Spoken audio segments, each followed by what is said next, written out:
When the Nazis occupied France during World War II, their ferocious propaganda machine worked to indoctrinate citizens into their warped value system, including an intense disdain for Freemasonry.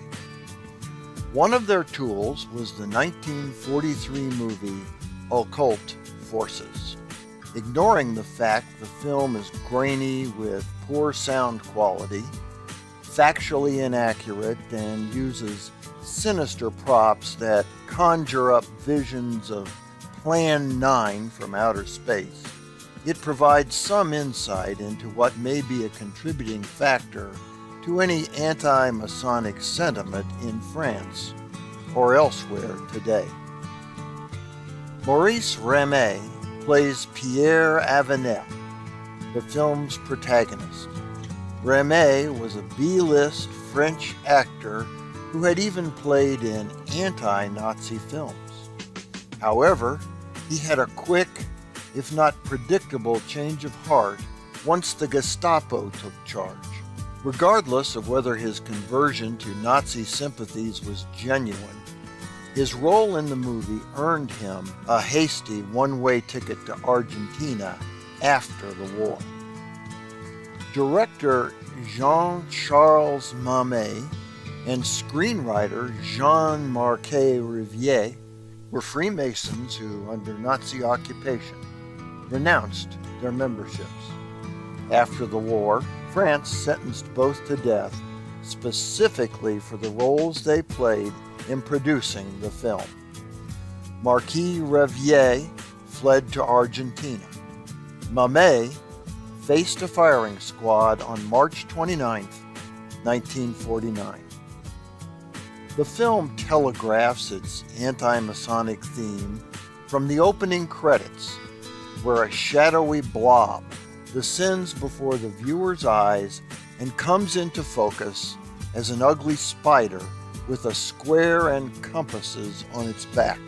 Ramet's character, Pierre Avenel, is a high-ranking French official whom the Masons feel they need to control in order to accomplish their evil purposes.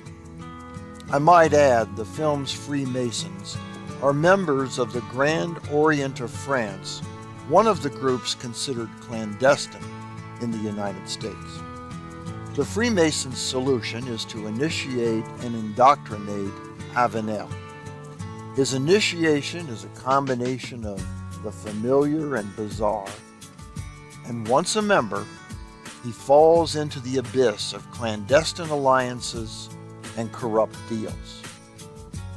Over time, Avenel becomes disillusioned as the Masons plot to put their plan for world domination into practice.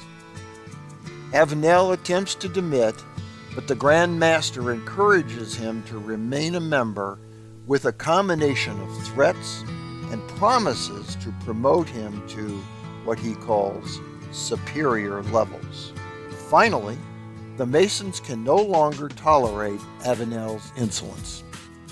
The Grand Master expels him and sends men to attack him. As Avenel recuperates, the Masons rise up against Germany and drag it and the rest of the world into the flames of war. There is no telling what influence this film had on audiences at its release. It certainly had enough impact to have Ramet, Mamet, and Marquis Riviere convicted of collaborating with the enemy.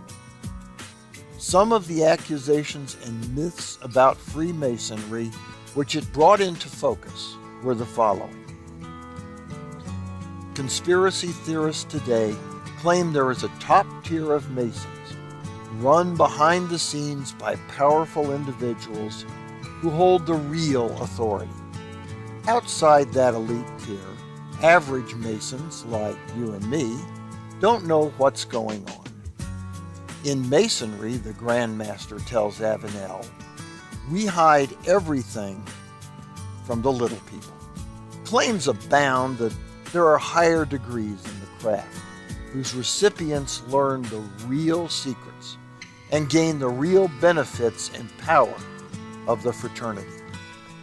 The film reinforces this when the Grand Master dangles membership in the so-called superior levels of Freemasonry in front of Avenel in an attempt to get him to cooperate.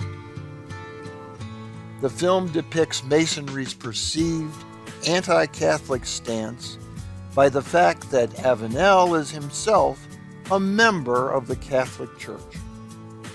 In the investigation scene, one member of the committee literally gasps upon learning Avenel is Catholic.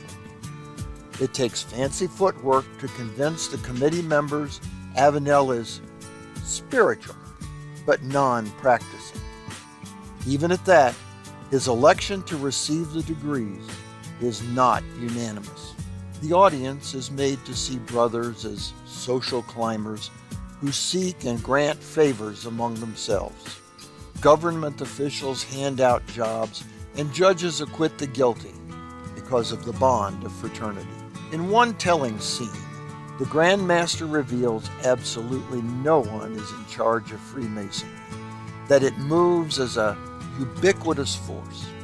Even the Grand Master just receives and passes orders. He describes a nebulous structure that leaves the door open for conspiracy theorists to fill in the blanks and make of Freemasonry practically anything they want. With these and other examples, Occult Forces is a film full of stereotypes, myths, and deceptions about Freemasonry. These misrepresentations so parallel some of the outrageous claims of anti-Masons today, one wonders if this single piece of Nazi propaganda merely included existing fabrications or was, in fact, the origin of prevailing myths about the fraternity. For the Whence Came You podcast, this is Steve Harrison with the Masonic Minute.